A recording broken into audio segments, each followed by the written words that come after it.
Keno Marley defeats Thyra Davis Jr. by decision. The Keno Marley money line at minus 10,000 cashes. The will go the distance at plus 600 hits. Marley wins by decision at plus 400 is also a winner. Fight Junkie. Post-fight thoughts.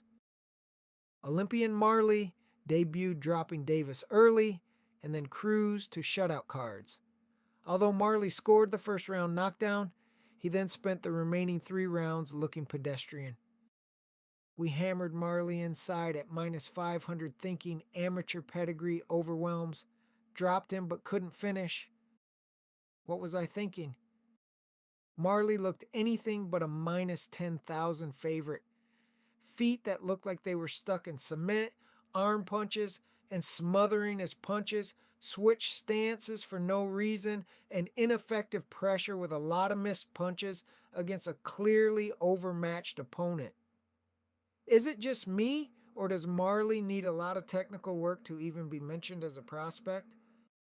That's it for this episode of Fight Junkie. Fight Junkie out! Avius Griffin defeats Justin Cardona by knockout. The Avius Griffin money line at minus 800 cashes. The won't go the distance at plus 150 hits.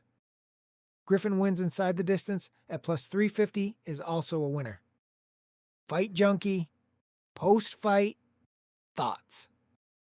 There isn't a whole lot to talk about in this one as Griffin unleashed retribution, starching Cardona with a devastating left hook combo mere seconds from the bell to end the first frame of the fight.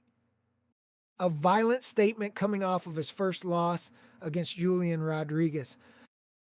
We called Griffin decision at minus 150 expecting a boxing clinic, but his power flipped script fast. The prospect came roaring back with the first round finish. Do we see a Rodriguez rematch next? That's it for this episode of Fight Junkie. Fight Junkie out. Yokasta Vale defeats Yadira Bustillos by decision. The Yokasta Vale money line at minus 1,400 cashes.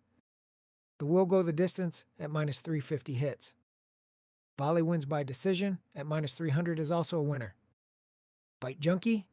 Post-fight thoughts.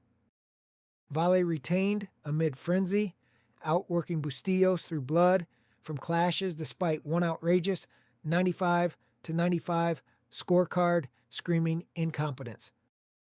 2-minute rounds facilitated her volume advantage.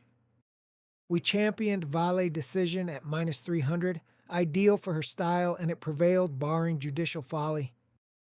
That 95-95 scorecard demands scrutiny. Where does Vale go from here? What is her next logical move? That's it for this episode of Fight Junkie. Fight Junkie out.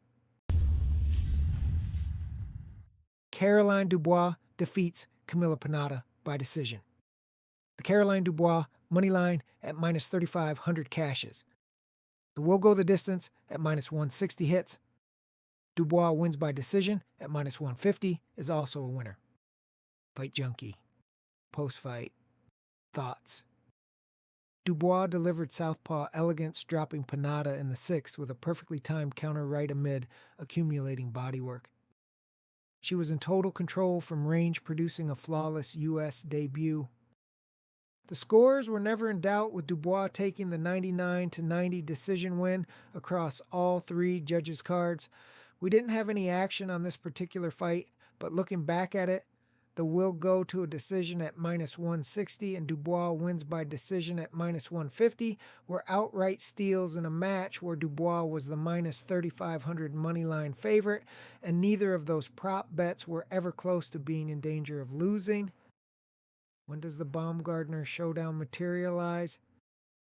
That's it for this episode of Fight Junkie. Fight Junkie out. Chernica Johnson defeats Amanda Gal by decision. The Chernica Johnson money line at minus 900 cashes. The will go the distance at minus 500 hits. Johnson wins by decision at minus 210 is also a winner. Fight Junkie. Post-fight thoughts. a gritty, blood-soaked affair marked by repeated head clashes, yielding cuts on both from round one onward. Gala's relentless pressure forced constant exchanges, yet Johnson's sharper volume and composure edged the war, outlanding 135 to 124. We endorsed Johnson by decision at minus 210, anticipating her veteran savvy in chaotic waters. She navigated the storm to retain all belts admirably. What path does Johnson take next? That's it for this episode of Fight Junkie. Fight Junkie out. Jamal Harvey defeats Kevin Cervantes by decision. The Jamal Harvey money line at minus 3,500 cashes. The will go the distance at minus 250 hits. Harvey wins by decision at minus 180 is also a winner. Fight Junkie. Post-fight. Thoughts. Harvey announced his arrival with authority, dropping Cervantes in the opening round via a sharp combination before cruising to a 6-round decision behind elite hand speed and defensive nuance. Shutout cards reflected the chasm in class. No action on this matchup, but in hindsight, the will go the distance at minus 250, and of course, Harvey wins by decision at only minus 180 was a steal. Pre-fight, it was very difficult to find anything other than the money line posted by the books for this fight. Most people probably were not able to get any action on these props because they simply were not offered from the majority of sports books. It was strange because the books had props out for all of the fights on the Judgment Day card, but for some reason the props for this fight were hard to track down. I wonder why the books were not showing any love to this matchup. Anyway, we watched a promising glimpse into MVP's future at 130 pounds. How swiftly does Harvey ascend toward contender status? That's it for this episode of Fight Junkie. Fight Junkie out! Anderson Silva defeats Tyron Woodley by knockout. The Anderson Silva money line at minus 250 cashes. The won't go the distance at plus 140 hits. Silva wins inside the distance at plus 450 is also a winner. Fight Junkie. Post-fight. Thoughts. At 50, Silva conjured pure nostalgia, feigning elegantly before unleashing a textbook right uppercut counter that floored Woodley early in the second. Woodley rose to his feet, but Bro was out of it. Anderson didn't even want to go and finish the job, and the ref quickly caught wind of just how bad of shape Woodley was in and immediately waved off the fight. The stoppage was great. Anyone who tells you otherwise wanted Silva to catch a body. There was no need for another punch to be thrown or landed. Because of Silva's compassion and the ref's quick action, Woodley was saved from real damage and needs to never step in the combat arena again. Pre-fight, we selected Silva by decision at minus 140, trusting his technical superiority to shine over the distance. The Spider's precision proved ageless, transcending time itself. A poignant reminder of his greatness. Does this performance from Silva entice Weidman into a boxing trilogy chapter? That's it for this episode of Fight Junkie. Fight Junkie out. Alicia Baumgardner defeats Layla Baudouin by decision. The Alicia Baumgardner money line at minus 1,600 cashes. The will go the distance at minus 360 hits. Baumgardner wins by decision at minus 190 is also a winner. Fight Junkie. Post-fight. Thoughts. Baumgardner orchestrated a surgical dissection, leveraging her piston jab and crisp counters to systematically break down the durable Canadian. Baudouin absorbed early bruising around the eyes, yet remained competitive in spurts, but a late 7th round knockdown from a counter right at the bell underscored the dominance. Layla was outlanded significantly while facing 3-minute rounds for the first time in her career. We chased the won't go the distance at plus 250, anticipating the bomb's power to overwhelm mid-fight. Instead, Baumgardner opted for precision over pursuit, coasting stretches and prioritizing the wide, unanimous decision win by scores of 117 to 110, 117 to 110, and 118 to 109. Masterful title retention, yet the lack of urgency left the finish on the table. After the fight, Baumgardner called out Caroline Dubois for a future showdown. Will we see those two in the ring next? That's it for this episode of Fight Junkie. Fight Junkie out.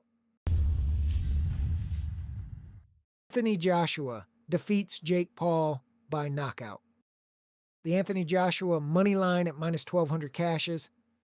The won't go the distance at minus 550 hits. Joshua wins inside the distance at minus 350 is also a winner. Fight Junkie. Post-fight. Thoughts. Joshua authored a calculated demolition, absorbing Paul's early ambition where the challenger clipped with overhand rights and forced awkward exchanges in the opening stanzas. Early in the bout, Paul made the former champion miss wildly, yet Joshua's experience prevailed as AJ's body assault in rounds 3 and 4 slowed the legs, culminating in 2 official knockdowns in the 5th round from uppercuts and right hands that buckled Paul against the ropes. The 6th brought the curtain. A vicious right hand ended matters, with Paul bravely rising only for the referee to wave it off. Tough chin displayed, Paul's jaw broken in 2 places. We backed Joshua inside the distance at minus 350, convinced the gulf in pedigree would manifest late, and it did precisely as envisioned. With that said, people love to hate. I personally said it when the fight was announced, and after the match has taken place, I still maintain Jake Paul deserves props for taking on the challenge. He showed up, took a lot of shots, went down and got back up, time and time again. Even the last shot was a rocket of a right hand, smack on the chin. He was still conscious and rising to his feet as the ref waved it off. A lot of so-called real fighters have taken far less from AJ and crumbled. Hell, he was even able to land some clean right hands on AJ, something I am certain Tyson Fury has taken note of. I asked the question in my pre-fight prediction video, if Jake Paul lasts around, if he does better than people anticipated, will they give him credit?